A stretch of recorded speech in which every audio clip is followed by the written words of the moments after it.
Hello everyone, so here is our second question of linear equations. इसके पहले वाले question में भी आपको समझ में आ गया होगा। ओके, सो अब ये क्वेश्चन थोड़ा सा डिफर है, कुछ नहीं है इसमें। उसके प्रीवियस वाले जो क्वेश्चन था उसमें हमें फाइंड आउट क्या किए थे, किसी एक कंडीशन पे वर्क किए थे, ठीक है। बट अब ये जो एक नया क्वेश्चन है इसमें हम तीनों टाइप के जो कंडीशंस होते हैं उस पर अप्लाई करेंगे। समझ में आया? मीन्स फर्स्ट हम इसको नो सॉल्यूशन के लिए देखेंगे, आफ्टर यूनिक सॉल्यूशन के लिए, और उसके बाद इनफाइनाइट सॉल्यूशन के लिए। That's it. कोई ज़्यादा वर्क करने की जरूरत नहीं, काफ़ी इजी है। सो काफ़ी इजी तरीके से कर सकते हैं। So let's get start without wasting any time. So first of all मैं आपको टर्म्स लिख देता हूँ जो हमारे टर्म्स दिए हुए हैं, क्योंकि उसमें थोड़ी गलती हुई थी, ठीक है। So 2x + 3y 5z is equal to 9, 7x + 3y minus 2z is equal to 8, and 2x + 3y minus नहीं plus lambda z is equal to mu. Okay, ये आपको टर्म दिया हुआ है। अब जो फर्स्ट प्रोसेस रहता है आपको पता होगा क्या करना रहता है, हमें किस फॉर्मेट में लाना है। ax is equal to B, exactly, ठीक है। सो फर्स्ट हम उसी पे डाल देते हैं उसको फटाफट, उसके बाद हम आगे सॉल्व करेंगे, ठीक है। सो कन्वर्टिंग, मैं लिख देता हूँ स्टेटमेंट प्रॉपर तरीके से, ठीक है। So converting given equation, converting the given equation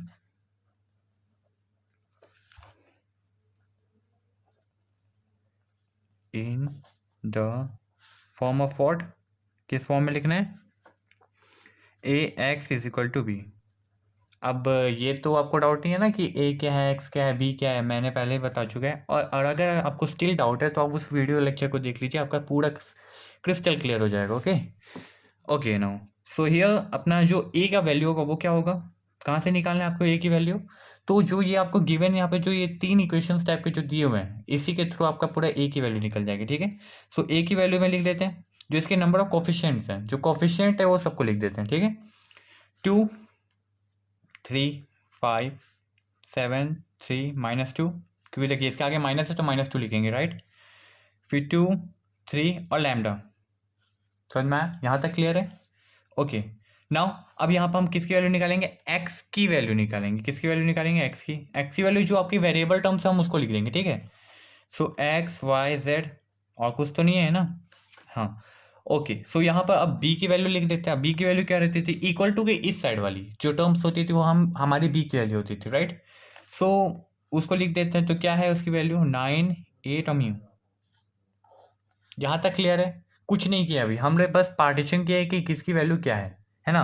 identity अपनी ये है और उसी को हमने वैल्यू निकाला है कि कौन सी वैल्यू क्या है। ओके, यहाँ तक क्लियर है।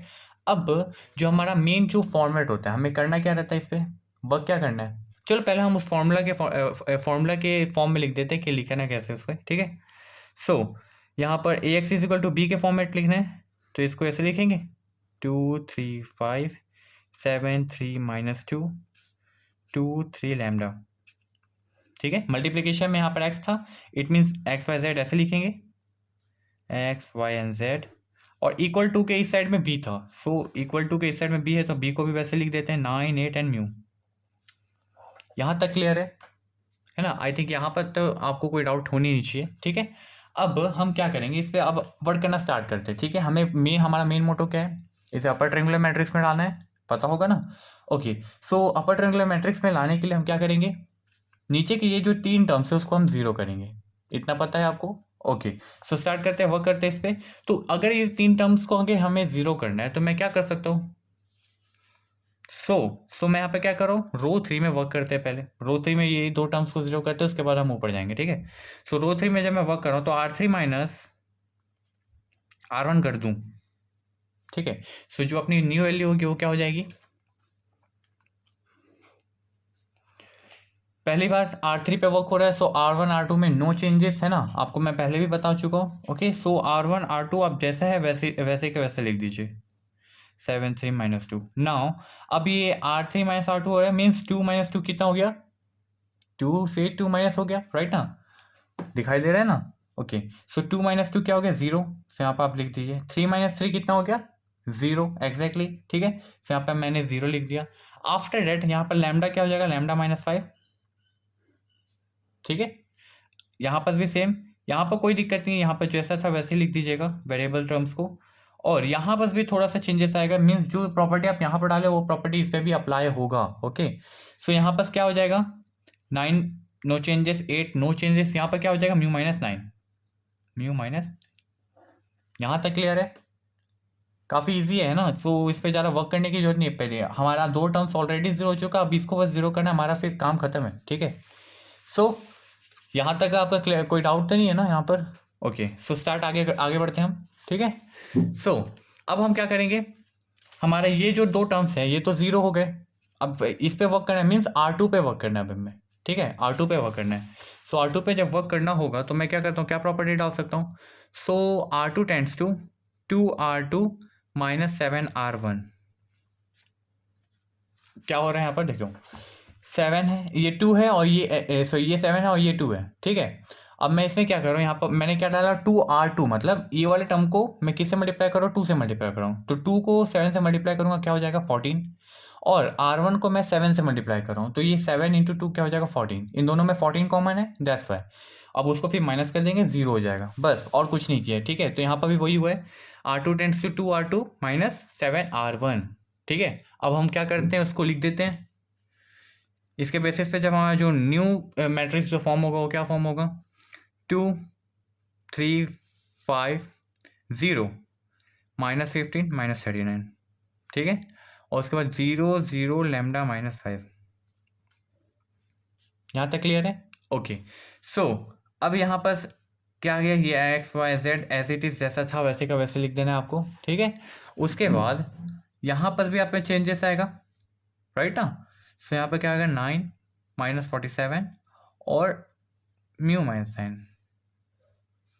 ओके, अब यहाँ पर आप देख रहे होगे अपर ट्रायंगुलर मैट्रिक्स में फॉर्म हो गया, इट मीन्स हमारा 50% काम हो चुका है। अब हमें क्या करना है, बस इसको पहचानना है, और उसके बाद अलग अलग कंडीशंस पे सॉल्यूशन, जो कंडीशंस दिए हुए हैं उस पर पुट करके आंसर निकाल लेना है, दैट्स इट, और कुछ नहीं है। ठीक है, so first for no solution, first condition for no solution लेते हैं, फॉर नो सॉल्यूशन।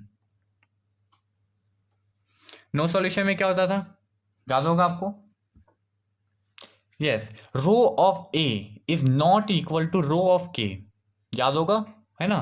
सो मैं वही करता हूं यहां पर, वर, यहां पर लैम्डा, लैम्डा की वैल्यू क्या है, यहां पर देखिए lambda minus 5 is equal to 0। बात सुनिएगा, ठीक है, यहाँ पर काम क्या कर, इस पे कर रहे हैं फॉर नो सॉल्यूशन, राइट। सो हमारे क्वेश्चंस में आप ध्यान से देखे होंगे तो क्या बोला, find the value of lambda and mu, find the value of lambda mu, means lambda और म्यू की वैल्यू फाइंड आउट करनी है, राइट। सो हम lambda minus 5 is equal to 0 लेके चल रहे हैं, अगर बाई चांस हम lambda minus 5 is equal to 0 लेके चल रहे हैं, ठीक है। सो इफ ये आप लेट करेंगे, ठीक है, अभी आपको ना ये सोचना पड़ेगा, ठीक है। तो lambda minus 5 is equal to 0, अगर लैम्डा माइनस 5 है वो 0 के इक्वल है, ठीक है। सो बट तो फिर उसमें जो म्यू माइनस 9 होगा उसको 0 के अनइक्वल होना पड़ेगा। बात समझ रहे हो क्या बोल रहा हूँ। For no solution, no solution में क्या होता है, rho of A should not be equal to row of K, यही होता है ना आपका, यहाँ पर मैं लिख के दिखा रहा हूँ, rho of A should not be equal to row of K, ये रहता है ना नो सॉल्यूशन का रूल, है ना। सो यहाँ पर मेन हमें इनकी वैल्यू फाइंड आउट करनी थी, तो इनके बेसिस पे हम सॉल्व कर सकते हैं। अगर lambda minus 5 is equal to 0 है, ये आप लेट कर रहे हो, ठीक है। सो तो म्यू की जो वैल्यू होगी उसको 0 के अनइक्वल होना पड़ेगा, यहाँ तक क्लियर है। ओके, सो अब जब मैं ये चीज अप्लाई करूंगा तो यहाँ पे क्या होगा, देन द रो ऑफ ए, अपना जो ए है यहाँ पर जो ए है उसका रो मतलब उसकी rows number of non zero terms, right ना। So number of non zero terms कितने हैं इसमें, rho of A is equal to what, 2, इसकी वैल्यू 0 लेके चल रहे हैं ना, इसकी वैल्यू 0 लेके चल रही है, इसका मतलब ये वाला जो टर्म है इसकी जगह पे क्या है, 0 है। सो ये वाला टर्म क्या हो गया, ये पूरा 0 टर्म हो गया, it means row of A क्या होगा, नॉन जीरो टर्म्स कितने हुए, 2 हुए, ये इसकी वैल्यू 0 लेके चल रहे हैं, that's why. Okay, so row of A is equal to what, 2, and here in the other term rho of K should not be equal to 0, याद है यहाँ पर मैं mu minus 9 is not equal to 0 लिखा था। सो यहाँ पर एक भी टर्म 0 हुआ क्या, नहीं हुआ, इसका मतलब क्या हुआ, जो अपना नंबर ऑफ नॉन जीरो रोज कितने हुए, 3, तो यहाँ पर क्या आ गया 3। तो यहाँ पर आपको साफ साफ दिख रहा होगा रो ऑफ ए शुड की वैल्यू 2 है और रो ऑफ के की वैल्यू 3 है, ठीक है। सो ये जो क्या हुआ, ये आपस में अनइक्वल हुए, so row of A is not equal to row of K, hence proved. यही तो करना था ना, नो सॉल्यूशन में क्या पता लगाना रहता है, rho of A should not be equal to row of K, hence proved, है ना। अब फर्स्ट कंडीशन सॉल्व हो चुका है, कोई डाउट तो नहीं है किसी को, देख लीजिए ध्यान से। ओके सब अब हम नेक्स्ट में मूव करते हैं। अगर कोई भी डाउट हो रहा है ना तो आप कमेंट सेक्शन में पूछ सकते हो, कोई दिक्कत नहीं है, ठीक है। ओके सो अब सेकंड कंडीशन अप्लाई करते हैं। What is the second condition, questions देख लीजिए। सो यूनिक सॉल्यूशन, अब हमें क्या फाइंड आउट करना है, यूनिक सॉल्यूशन फाइंड करना है, ठीक है। यूनिक सॉल्यूशन का केस क्या होता है, याद है, पता लगाइए, ठीक है। सो यूनिक सॉल्यूशन मैं आपके इंट्रोडक्शन पार्ट में ऑलरेडी बता चुका हूँ, इसमें क्या होता है, यूनिक सॉल्यूशन क्या होता है, नो सॉल्यूशन क्या होता है। नहीं आ रहा है तो मैं पिन कर दूंगा उसको, आप जाके चेकआउट कर लीजिएगा, ठीक है। Okay so for unique solution condition क्या रहती है, रो ऑफ ए, मैं यहाँ पर लिख देता हूँ, ठीक है, ब्रैकेट में लिख देता हूँ, rho of A equal to row of K which is equal to N, ये रहती है ना, ये रहती है ना, कोई डाउट तो नहीं है इसमें, है ना।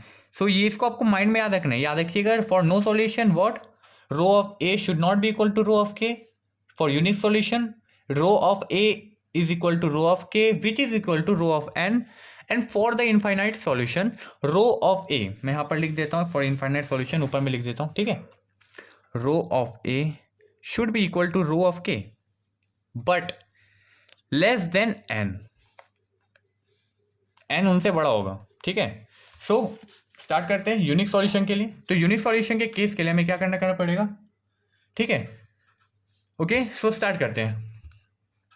फॉर यूनिक सॉल्यूशन व्हेन, अगर लेट कर रहे हो, ठीक है, अगर lambda -5 is not equal to 0, let कर रहे हो आप, ठीक है, समझ रहे हो, है ना। सो इसमें आपको ना सब चीज मान के चलना है, क्योंकि देखिए लैम्डा की वैल्यू कुछ भी हो सकती है, आपको पता नहीं है, ठीक है।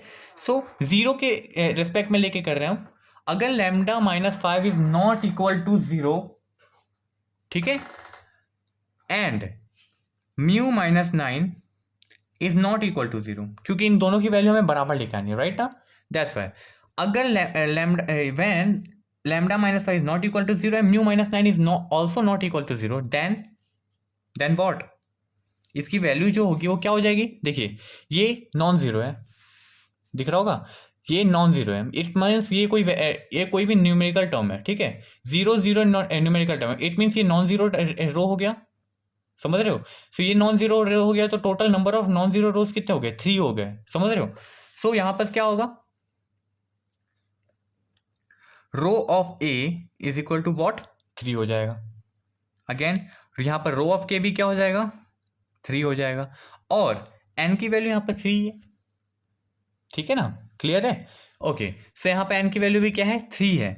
सो यहाँ पर जो अब हमारा ये कंडीशन फॉलो अप हो गया, rho of A is equal to row of K which is also equal to N, hence proved, तीनों की वैल्यू 3 है, ठीक है।